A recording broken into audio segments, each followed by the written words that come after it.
Moins de 3 années après la mise en place de l'institution de la Troisième République du Niger, le fiasco de la gestion gouvernementale de l'AFC et de la majorité MNSD-PNDS se précisait du jour au lendemain. Déjà en fin de l'année 1995, toutes les conditions politiques et sociales étaient réunies pour donner lieu à un blocage institutionnel au plus haut sommet de l'État. Le Niger expérimentait alors non seulement le régime présidentiel, mais aussi la cohabitation. Vite, la crise institutionnelle allait être personnifiée entre le président Mahamadou Ousmane et son premier ministre Hama Amadou. Le troisième larron de la guerre s'appelait Mahamadou Issoufou, alors président de l'Assemblée nationale. Dans l'imbroglio politique où il faisait son expérience de belligérant, le président Ousmane avait convaincu ses concitoyens de ce que son rapport politique intime avec son pays était loin d'être un sacerdoce, d'autant qu'il n'était pas moins complexé de la contingence événementielle qui le hissait au rang de premier président démocratiquement élu de la République du Niger, chef de l'État, premier magistrat du Niger, chef suprême des armées, président de la CDS Rahma, président de tous les Nigériens, et que sais-je encore.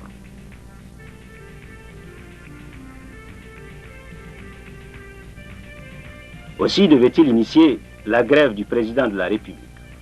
Cette attitude du président Ousmane avait bien entendu son répondant dans la frénésie hystériforme avec laquelle le Premier ministre Hama Amadou ajoutait un air narquois à la violence de ses diatribes. L'atmosphère n'était guère sereine au sein du pouvoir exécutif du fait de cette ambivalence. Ainsi devait-il s'installer une logique de guerre entre deux hommes d'État qui ne se prenaient pas moins sur le sens de l'État. Malgré ce climat déjà tendu, Mahamadou Issoufou, le président de l'Assemblée nationale, n'hésita pas à attiser la tension en usant de l'article 44 de la Constitution aux fins d'un empêchement absolu du président de la République. Au même moment, le Premier ministre Hama Amadou nourrissait l'intention d'interdire la CDS Rahma qui venait de reconduire le président de la République à la tête de son bureau politique national. Relativement à l'article 50 de la Constitution, en dépit de l'avis de la Cour suprême sur le maintien du gouvernement de la majorité MNSD-PNDS jusqu'au résultat des nouvelles élections en cas de dissolution de l'Assemblée nationale, le président Ousmane tenait à user de cette prérogative constitutionnelle pour nommer un nouveau Premier ministre et un nouveau chef d'état-major de l'armée. Alors, plusieurs observateurs de la vie politique nigérienne ont dû avertir qu'il y avait péril en la demeure.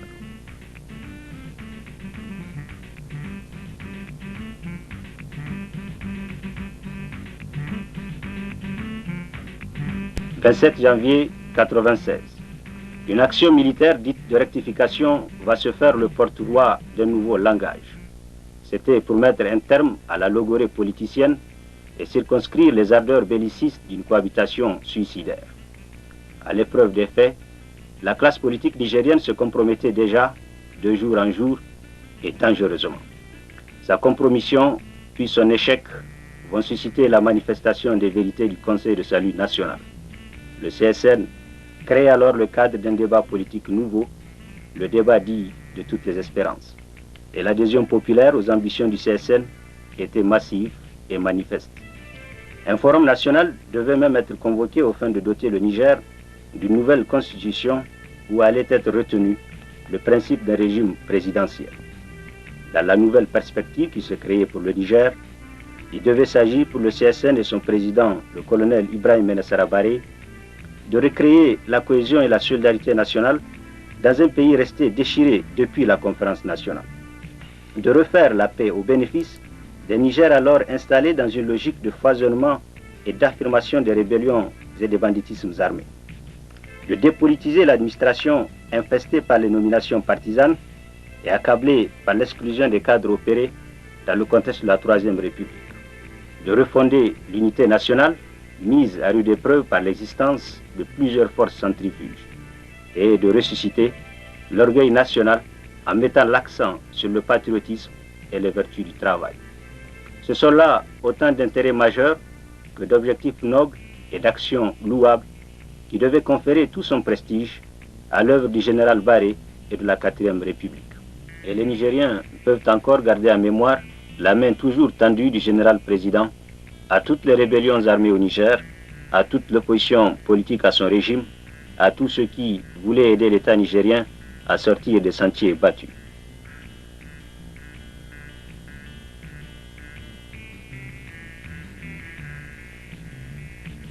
On se le rappelle, c'est l'officier supérieur, le chef d'état-major des forces armées nigériennes, Baré, qui allait conduire à l'ombre le processus de paix avec la rébellion Touareg jusqu'à aboutir à l'accord de paix signé à Ouagadougou le 24 avril 1995. Puis son régime allait devoir consentir tous les efforts requis pour que soient signés les protocoles d'accord additionnels d'Alger en 1997 avec les rébellions Touareg dissidentes et les farces, et de N'Djamena le 21 août 1998 avec le FDR.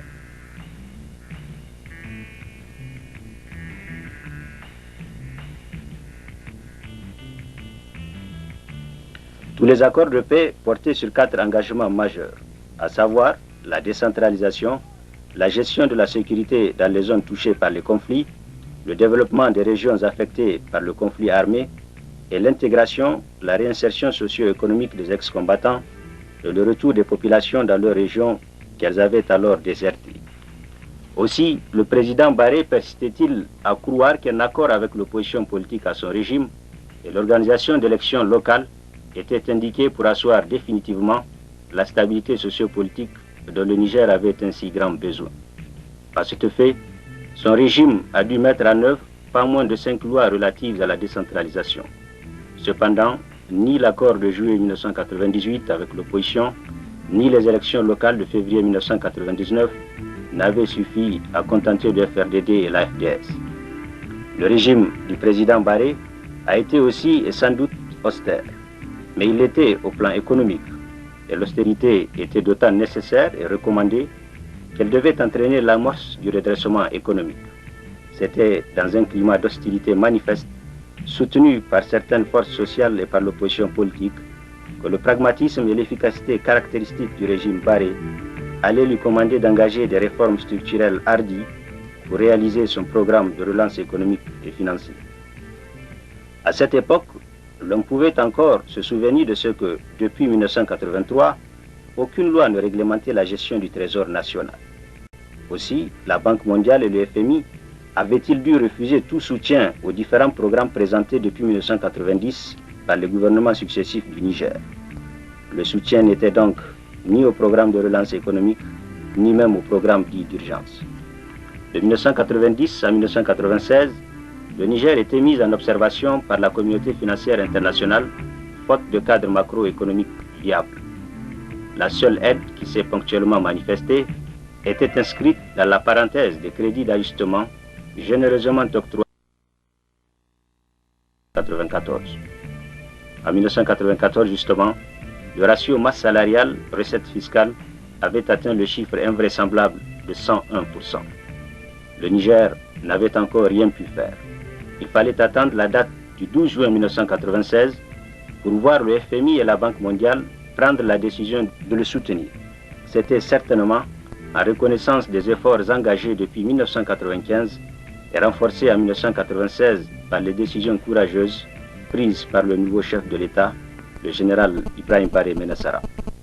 Au nombre de ces décisions, il y avait d'abord la mise en œuvre de 2 réformes de base. Le réaménagement des dispositions du départ à la retraite des agents de la fonction publique et l'adoption de nouveaux statuts de la fonction publique où le mérite devait être retenu comme critère d'avancement. En matière de finances publiques, le principal problème déjà identifié était relatif aux arriérés de salaire. Le gouvernement nigérien, sous l'autorité du président Baré, en a fait une approche globale. Un plan d'apurement des arriérés a été mis en œuvre, couvrant un périmètre reconnu par la Banque mondiale de l'ordre de 115 milliards de francs CFA. Puis, en se refusant à gérer seulement le stock d'arriérés, le gouvernement de la 4e République a surtout évité d'en accumuler. C'était au prix du respect strict des procédures budgétaires et comptables. C'est dans cette optique d'ailleurs qu'il a été mis en place un groupe d'experts nigériens appelés affectueusement les orthodoxes pour conduire au plan financier organisationnel un audit général du trésor public.